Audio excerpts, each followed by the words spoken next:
По традиции, ежегодный турнир, посвященный памяти легендарного партизана-разведчика Великой Отечественной войны Хынтрыгу Амхонджи Ивана Абхазца, проводится в Гудауте в конце февраля еще с 70-х годов прошлого столетия.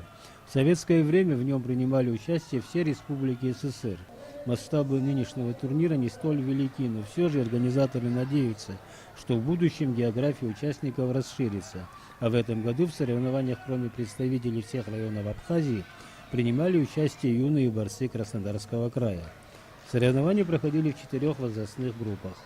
Среди самых юных в 9 весовых категориях победили колчалский борец Вахтан Гакаба, представители села Ацу-Гудаутского района Ренат Цугба, Алим Аргун и Донат Партанадзе, гудаутцы Азамат Лазба и Даниил Пилья, столичный борец Ахрат Апагуа, Рамин Аристава из Пицунды. Победителем также стал сочинский борец Станислав Сарьян. Сочинцы традиционно ежегодно участвуют в этом турнире. В Абхазию приезжаю постоянно. Гудауты, Сухуми, Сандрипше. В всех турнирах мы принимаем участие. Очень хороший турнир. Польза и нашим борцам, и борцов с Абхазии набариваются и набирают опыт. И растут дети на этом. Я так думаю, что будет очень хорошие борцы именно с этого турнира набирать опыт.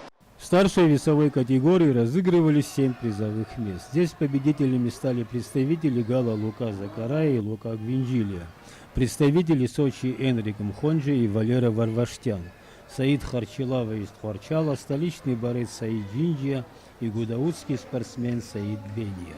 Специальные призы за волю к победе и лучшую технику были вручены Энрику Мхонджия и Донату Партанадзе. Инвер Ардженя, Адам Ардженя, Абхазское телевидение.